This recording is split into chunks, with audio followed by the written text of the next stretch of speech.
Exacto, esa manera, esa inquietud por transgredir, ¿no? De alguna manera. Qué bonito. El mundo está falto de referentes. Yo he tenido la suerte de que luego ha sido el ADN de mi carrera, ¿no? La música viajera. Está atravesado por toda una serie de valores que luego han sido parte de mi idiosincrasia, ¿no? Y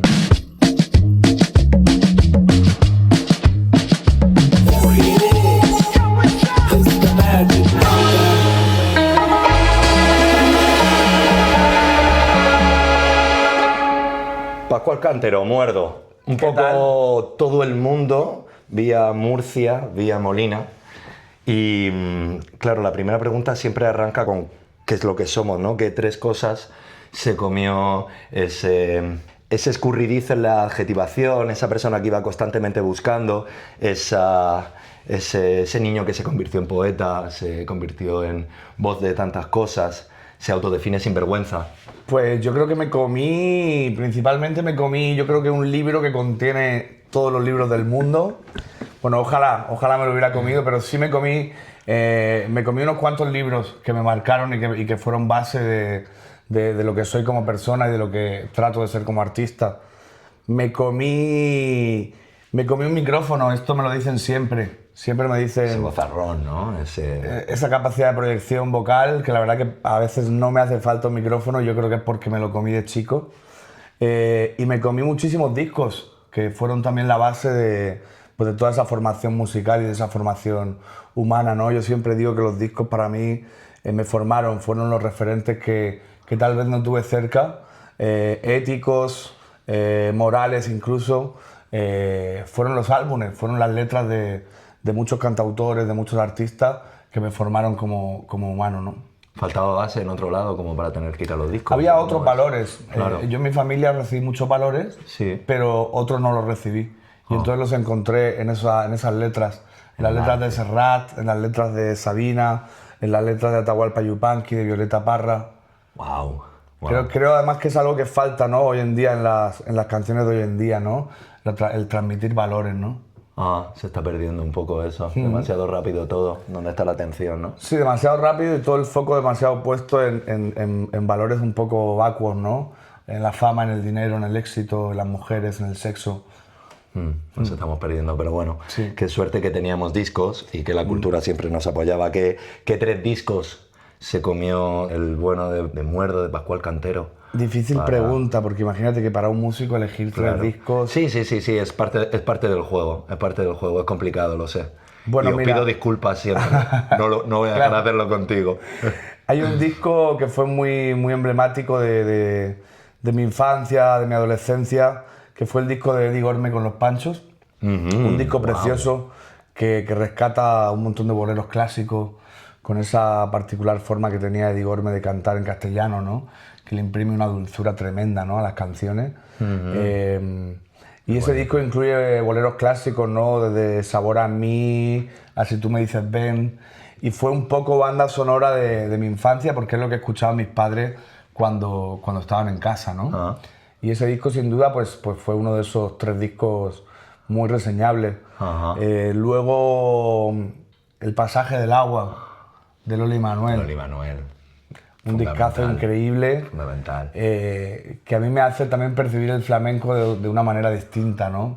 Yo creo que el flamenco estaba hasta ese momento giraba muy en torno a tópicos muy clásicos, incluso retrógrados, y de repente llega esta gente, ¿no? Loli Manuel, y no solo lo mixturan musicalmente con otras cosas, sino que además hacen que los tópicos, las letras de sus canciones, de repente es un flamenco místico, un flamenco hippie, ¿no? Un flamenco muy abierto a diferentes temáticas que antes no se trataban en el flamenco, ¿no? Y bueno, esa voz poderosa de la Lole y esas letras de Manuel creo que son increíbles, ¿no? Un disco icónico. Veo muy clara la analogía de ese disco con tu carrera, ¿no? ¿Sabes quién? Sí. Claro. O sea, sin marcarme directamente en lo musical, porque es verdad que yo flamenco nunca he hecho. Sí. Pero sí que quedó ahí un remanente que han sido influencia y es un disco que me sigue acompañando muchísimo, ¿no? El volantazo de querer hacer las cosas distintas. Exacto, esa manera, esa inquietud por transgredir, ¿no? De alguna manera. Qué bonito. Y un tercer disco podría ser... Dios, qué complicado. Bien podría ser Clandestino, de Manu Chao. ¡Apa! Yo creo que es un disco también muy paradigmático en relación a lo que hago, porque bueno, es el primer disco de Manu en solitario. Es un disco que expresa muy bien esa ligazón de la música y el viaje, que luego ha sido el ADN de mi carrera, ¿no? La música viajera. Y también imprime muy bien ese álbum todos esos valores de, bueno, el propio Clandestino, ¿no? Es un canto a la inmigración, al inmigrante, a la vida que está buscando una vida mejor, valga la redundancia, ¿no? Está atravesado por toda una serie de valores que luego han sido parte de mi idiosincrasia, ¿no? Y ese disco de Manu yo creo que abre una puerta súper interesante a lo que después se llamó la world music, ¿no? Sí, inaugura total. también una época, sale en el disco 96 creo que es. Ahí va, estaba pensando la fecha, en qué momento nos situabas, ya 96. 96, que además sale en ese año también Buenavista Social Club, ¿no? Claro. Dos proyectos que de repente ponen a Occidente a mirar a músicas de diferentes lugares del mundo, ¿no? Y me parece interesante en ese sentido. Clandestino sería el tercero. Qué interesante, porque claro, me quedaba pensando y decía, wow, todas esas referencias que después también ha permitido de alguna manera, o el mundo ha permitido, el gran misterio ha permitido que también tú puedas de alguna manera colaborar con todos ellos. O sea, han pasado por, o sea, leí hace poco que claro, Aute fue importantísimo en Flores en el Acero, ¿no? Sí. ¿Sabes? Paranoia estuvo muy vinculada a eso, y todos los grandes artistas que de alguna manera han apoyado tu manera de entender las cosas para reforzarlas, que también hay muchas veces, que también en estos tiempos que corren nos falta un poco eso, ¿no? Yo creo que sí, el mundo está falto de referentes. Yo he tenido la suerte de tener referentes fuertes y de poder interactuar con ellos y de recibir una mano, pues, por ejemplo, de Eduardo Aute en ese primer disco, que eso fue genial, porque además en la época en la que yo me venía a vivir a Madrid, tener una canción con Eduardo Aute era tener un aval, aunque fuera para que te dieran una fecha en Libertad 8 o una fecha en Galileo Galilei, o para que escucharan tu disco ciertos periodistas o ciertos expertos, ¿no? Y luego la relación que establecí con Aute fue muy bonita. Cantamos varias veces juntos en mis conciertos, en los suyos. Qué bonito. Es un faro que se echa muchísimo de menos. Sí. Muchísimo de menos, porque además una mente muy lúcida que en estos tiempos tan convulsos y tan extraños sería un faro muy necesario, ¿no? Y Amparo Sánchez posteriormente también llegó a mi vida, grabé con ella mi segundo álbum y a partir de ahí he ido colaborando con diferentes artistas, y yo creo que es algo muy bonito el ejercer este apadrinaje o amadrinaje y hacerlo yo ahora también con otros artistas, ¿no? A los que también apoyo colaborando en sus álbumes, y que en este mundo lleno de featurings, porque es verdad que vivimos la época, yo creo, con más featuring de la historia, ¿no? Los featurings vengan desde ese lugar, ¿no? Y no desde una pura estrategia de marketing de una major, ¿no? Total. Bueno, y dentro de todo este universo que ya de alguna manera nos define quién es Muerdo, vamos a intentar hacer el ejercicio de mirar para adelante y que, de nuevo, que tres cosas nos inspiran un poquito de esperanza en este mundo que ya estamos generando una queja, ¿sabes? Ya hay varias razones para quejarnos en este ratito, pero que tres cosas nos generan cierta esperanza para intentar seguir avanzando como sociedad, como entorno local, como amplificación, como, no sé cómo lo vives. Pues mira, hay tres cosas que de alguna manera creo que encierran esperanza. Una de ellas, aunque pueda parecer paradójica o dicotómica, es la juventud. O sea, nos cansamos de decir que la juventud está perdida, que la juventud no va a traer un buen futuro, y yo, sin embargo, me resisto a tener esa idea, ¿no? Yo creo que la juventud encierra la semilla del futuro, sea como sea, y creo que tiene la capacidad de generar un buen futuro, ¿no? Entonces creo en la juventud. Creo en la juventud, a pesar de que cada vez lo tienen más difícil, de que cada vez cuesta más hacerse un camino, de que cada vez tienen menos referentes culturales, de que cada vez tienen más ruido alrededor, ¿no? Que les impide poner el foco. Y yo creo que la juventud es el futuro, ¿no? Y espero una juventud con cultura, y ahí voy a la segunda parte, ¿no? Yo creo que la cultura La cultura es la capacidad de culturizarse y de cultivarse como seres humanos, como seres sintientes y como mentes pensantes. Creo que eso solo se puede hacer a través de la cultura y entonces le tengo mucha fe a la cultura, a los libros, a los discos, al cine, a todo lo que es cultura, ¿no? Quizás no sientes, justamente, valga la redundancia, de que pensamos mucho más que sentimos y eso forma parte un poco del problema. Pensamos mucho más que sentimos y eso forma parte del problema. Pero yo creo que más que eso es la desalineación entre lo que pensamos, lo que sentimos y lo que hacemos, ¿no? Yo creo que ese es el gran problema, ¿no? Que esas tres perspectivas o partes del ser humano no estén en consonancia y alineadas, ¿no? Total. Pero sí, vivimos en una sociedad que sobrepiensa, eso está claro, porque estamos en una cantidad de estímulos que es absurda, ¿no? Total. Entonces no nos permitimos ese silencio que nos permite pensar bien y también bajar al sentimiento, ¿no? Que creo que es súper importante.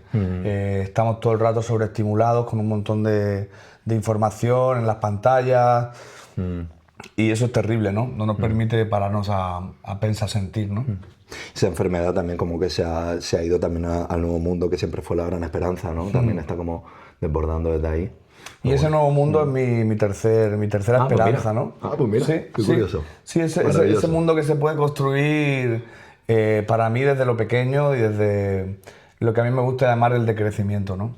Creo que el capitalismo como sistema nos obliga todo el rato a crecer constantemente, ¿no? Y a adquirir bienes y servicios cada vez más, ¿no? Y yo creo que el llegar a un punto de retorno en ese sentido y empezar a retroceder en el mejor de los sentidos, a volver a lo pequeño, a volver a lo fácil, a volver a lo sencillo y en última instancia a volver al campo. Creo que al final, si hay una esperanza, no se está cociendo del todo en las ciudades, ¿no? sino más bien en la gente que se atreve a volver a lo rural, a volver a lo pequeño, a volver a los pueblos, a recuperar las artesanías, los oficios, las formas de vida que al final las ciudades se van tragando, ¿no? Y el sistema capitalista se va tragando constantemente, ¿no?